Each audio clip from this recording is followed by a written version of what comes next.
Danas ćemo testiramo YouTube Premium i da vidimo da li on, pored toga što štedi bateriju, štedi i mrežni saobraćaj. Šta nudi YouTube Premium?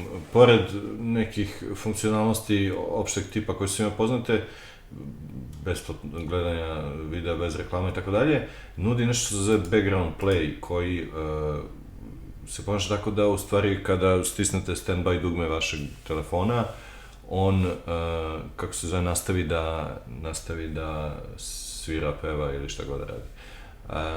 Point ovoga je što se energija baterije se štedi, u smislu da je ekran neaktivan, međutim ono što mene takođe zanima je da li se i dalje prenosi kompletan video ili se streamuje samo audio. Znači razlika je u tome što ako se streamuje samo audio, trebali bi da osetimo značajnu uštedu u količini prenetih podataka, u Wi-Fi-u to više manje, ali kod nekog 4G okruženja ili prenosa podataka kroz data plan može značajno da utiče na rad. Znači, da bi obavili merenje, koristit ćemo Aruba Instant okruženje. Imamo to je 2 A, ali ovaj na koji ćemo se nakačiti je 515, koji je u AX standardu.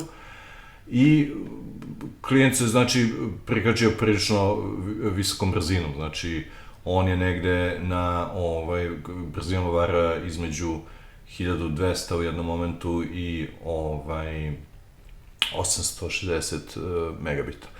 Takođe ćemo da uradimo jedno podešavanje na telefonu sa ciljem da imamo preciznija očitavanja. Uključit ćemo takozvani low data mod sa idejom da nam u stvari na ovoj Wi-Fi mreži klijent ne radi neku background sinhronizaciju i na taj način poremeti očitavanje.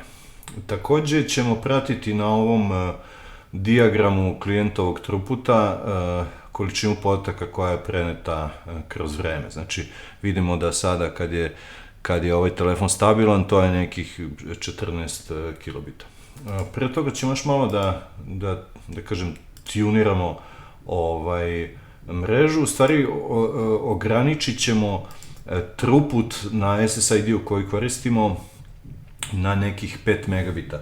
Ovo ćemo raditi sa idejom da nam YouTube aplikacija što manje bufferuje, u smislu da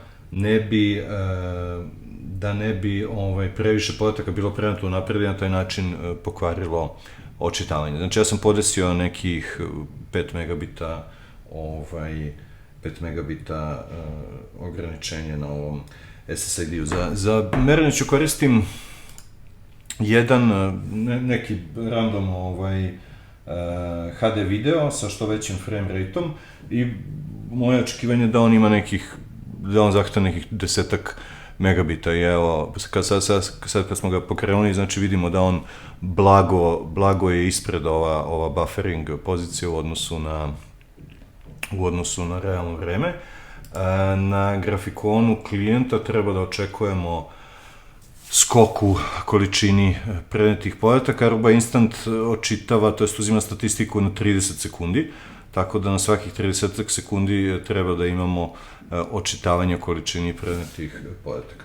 Ono što ću da uradim je, sad ću da stavim telefon na standby, znači pritisnut ću onaj bočni taster i teorijski on bi trebao da pređe u nekakav režim gde i dalje prenosi podatke, ali tako zvuk ide, slika ne ide i ovde vidimo da je throughput već otišao na 4 megabita za ovog klijenta i ja očekujem da će u sledećem segmentu uzorka, znači u okviru sledećih 30 sekundi propusnost pasti na nekih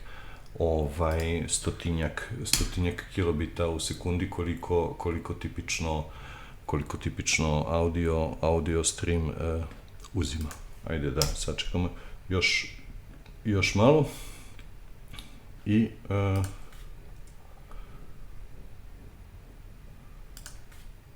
i da vidimo da li će se to i dogoditi. Znači, zadnji uzorak je bio u 12:39. 12:39, znači evo ako pogledamo ovde sekunde, 45, 14, znači kao što sam rekao, svakih 30 sekundi se uzorak očitava, da vidimo da li je stigao novi.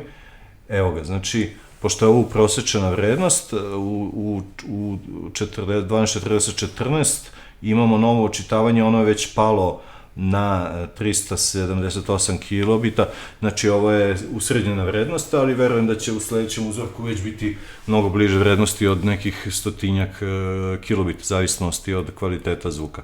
Ovim smo dokazali da YouTube Premium, pored toga što štedi bateriju, to jest dozvoljava da zaključate telefon u momentu kada ne gledate video sadržaj, štedi i bandwidth, u smislu